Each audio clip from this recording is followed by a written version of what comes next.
Final update. During an argument, my fiancée sneered, "You think you're my only option?" I said, "Nope." Then I did something she never saw coming. She stopped laughing when she found out. Then Andrew called with an update from Ground Zero. According to him, Allison had gotten evicted from our old apartment after telling the landlord I'd forgotten to pay rent.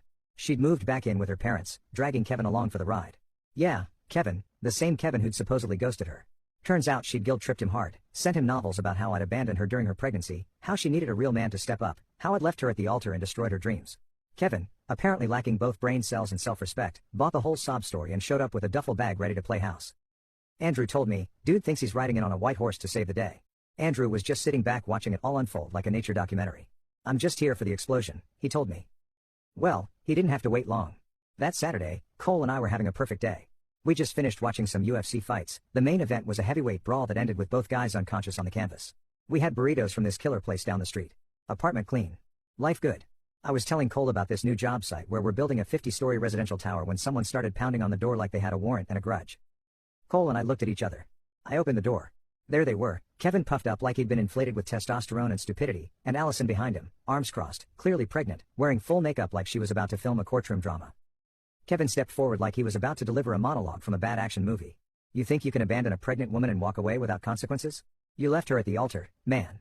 I'm here to teach you a lesson. Man to man." Great. Bro watched a YouTube video of how to become an alpha in 3 steps and decided to make his move.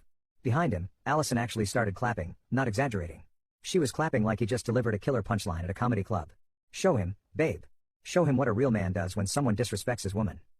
I stood there watching this whole performance trying not to laugh. Kevin looked like he spent serious time in the gym, but had never been in an actual fight. Big arms, soft middle, and eyes that didn't match the energy coming out of his mouth. One of those guys who benches 315, but has never thrown a punch outside of a video game. He charged, didn't say anything else, just launched himself forward like he thought I'd stand there and let him tackle me. But I've been working construction for 10 years, dealing with equipment malfunctions and emergency situations where a split-second delay can mean the difference between life and death. Quick reflexes come with the territory. I stepped aside, grabbed his shirt mid-lunge, and used his own momentum to send him face first into the concrete walkway. It wasn't even a fight, just physics and poor decision-making meeting at high speed. He hit the ground hard, making a sound like a deflating balloon mixed with wounded pride. Blood started trickling from his nose, and I could hear him whimpering about his ribs. Allison gasped like this was some shocking plot twist instead of the natural result of attacking someone on their own property.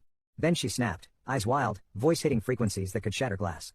She bolted toward my truck with something metallic in her hand. Looked like a key or maybe a screwdriver. Before I could react, Cole appeared like he'd been shot out of a cannon. Still chewing his burrito, he grabbed her by the elbow and yanked her away from my truck with reflexes I didn't know he possessed.